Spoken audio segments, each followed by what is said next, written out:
GST council में 56वीं बैठक में सबसे ज्यादा फायदा आम आदमी को होता हुआ दिख रहा है, क्योंकि इस बार जीएसटी की दरें 0% कर दी गई हैं उन सभी चीजों पर जो रोजमर्रा की चीजों में आम आदमी को लेकर फायदा पहुंचाते हुए दिख रही है। अल्ट्रा हाई टेम्परेचर मिल्क पर लगने वाले 5% जीएसटी को हटाकर अब शून्य कर दिया गया। यदि आप मार्केट से पैक्ड और लेबल्ड पनीर खरीदते हैं तो उस पर भी आपको जीएसटी की भुगतान नहीं करनी पड़ेगी। ऐसा ही भारत में रोजाना इस्तेमाल होने वाली ब्रेड, जिसमें चपाती, पराठे, रोटी भी शामिल हैं, इन्हें भी जीएसटी मुक्त कर दिया गया। यदि आप खकरा और पिज्जा ब्रेड खाने के शौकीन हैं तो भी आपको बड़ी राहत मिलेगी, क्योंकि इन सामानों को भी सरकार द्वारा जीएसटी हटा दी गई है। सरकार के द्वारा 33 जीवन रक्षक दवाइयों पर भी जीएसटी शून्य कर दिया गया है, जिन पर पहले 12% की दर से जीएसटी का भुगतान करना पड़ता था।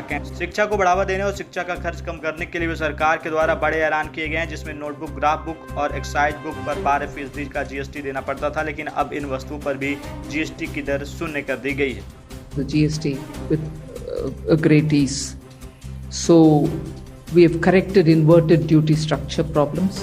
5 से 0 में जाने वाले आइटम्स इंडिकेट कर रहा हूं। Ultra high temperature milk, the UHT milk, chhena और paneer, all the Indian breads will see nil rate. So रोटी किसी के ऊपर भी, चपाती और रोटी और पराठा और whatever it is, they all come to nil. Reduction of GST from 12% or from 18% to 5%. इसमें food items बहुत सारे हैं, नमकीन से भुजिया है, सॉसेस है, पास्ता है, इंस्टेंट नूडल्स है, chocolates, coffee, preserved meat, cornflakes, butter, ghee, ये सब 5% में आ रही है। फिर रिडक्शन फ्रॉम 28 to 18%. इसमें मिडिल क्लास के एस्पिरेशंस मीट करने वाले बहुत सारी चीज हैं। एयर